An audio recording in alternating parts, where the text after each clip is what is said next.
कानपुर कांड के बाद से ही उत्तर प्रदेश में ब्राह्मण राजनीति अपने पूरे चरम पर है।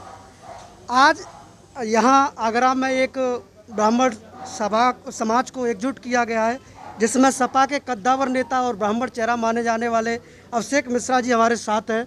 तो मिश्रा जी, ये पॉलिटिकल कार्यक्रम है या सामाजिक कार्यक्रम है?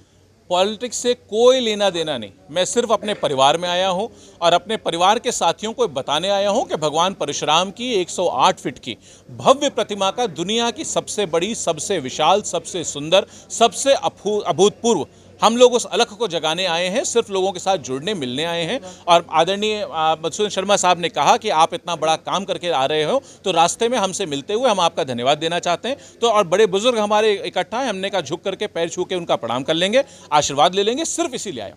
अच्छा, अखिलेश जी ने आपको भगवान विष्णु का संदेश लेकर भेजा है या फिर भगवान राम का भी संदेश लेकर भेजा है? देखिए, समाजवादी पार्टी सबकी पार्टी है।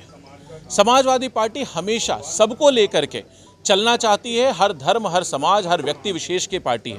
तो आज हम लोग निकले हैं, मैं और आदरणीय संतोष पांडे जी जो लंबुआ से विधायक थे हमारे साथ, हम लोग निकले हैं। हम लोगों ने चिरंजीव भगवान परशुराम चेतना पीठ बनाई है, जिसके तहत हम 108 फीट की मूर्ति लगाने का काम कर रहे हैं। और ये हमारी आस्था का सवाल है। जैसे आप पत्रकारिता कर रहे हो, हमारा कोई साथी इंजीनियर है, कोई डॉक्टर है, कोई बिजनेसमैन है, कोई पत्रकार है, उसी तरीके से पॉलिटिक्स मेरा प्रोफेशन है। वो मैं करता हूँ पूरी इंटेलेक्चुअल ऑनेस्टी के साथ करता हूँ, पूरी फाइनेंशियल इंटीग्रिटी के साथ करता हूँ और इस काबिलियत से करने की कोशिश करता हूं कि हिंदुस्तान में मेरे मुकाबले कोई दूसरा ना कर रहा हूं।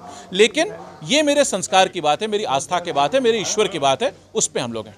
अच्छा, 5 अगस्त को अयोध्या में राम मंदिर का शिलान्यास होता है और लखनऊ में भगवान विष्णु की मूर्ति का ऐलान निर्माण की बात होती है। अच्छा, तो क्या यूपी की राजनीति अब हिंदू वर्सेस हिंदू चलेगी?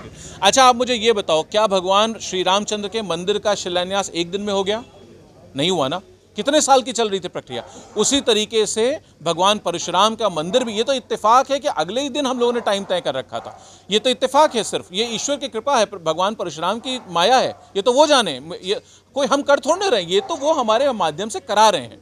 वरना आज तक धरती पे सैकड़ों लोग हुए, प्रधानमंत्री तक हुए, किसी ने क्यों नहीं किया? जो काम आज प्रोफेसर अभिषेक मिश्रा और माननीय संतोष पांडे करने निकले, वो कोई और भी कर सकता था। लेकिन ये हमारा सौभाग्य है कि ईश्वर वो काम हमारे हाथ से कराना चाहता है। तो इसका राजनीति से कोई लेना देना नहीं। जैसे भगवान श्री राम जी के मंदिर की स्थापना एक दिन में नहीं हुई, इसी तरह हमारा काम भी कम से कम पिछले 3 साल से चल रहा था। ये अलग बात है कि उसका वक्त अब आया है और हम उस पर काम कर रहे हैं। क्या मान के चलेंगे कि भाजपा जय श्री राम कहेगी, आप भगवान विष्णु की जय? हम जय श्री राम भी कहेंगे, जय श्री कृष्ण भी कहेंगे, जय श्री परशुराम भी कहेंगे। और राजनीति में, जहां तक राजनीति का संस्कार है, जहां राजधर्म की बात है, वहां कुछ भी नहीं कहेंगे। वहां अगर जहां राजनीति की बात आती है, वहां मैं एक ही किताब पहचानता हूं, एक ही ईश्वर जानता हूं, वो है मेरा संविधान। वो है हिंदुस्तान राष्ट्र का संविधान, उसके ऊपर कोई नहीं। जब मैं राजनीति कर रहा हूं, जब मैं कुर्सी पर बैठा हूं, जब मैं संविधान की शपथ ले लूं और मेरे घर में, मेरे परिवार में, मेरे समाज में मेरी आस्था, मेरा विश्वास, मेरा धर्म मेरे साथ है, उसको मैं छोड़ूंगा नहीं, चाहे कोई कुछ कर ले, कितनी बड़ी ताकत टकरा ले। कानून की बात जब होती है तो विकास दुबे एक एनकाउंटर का भी जिक्र आता है, उसके बाद राजनीति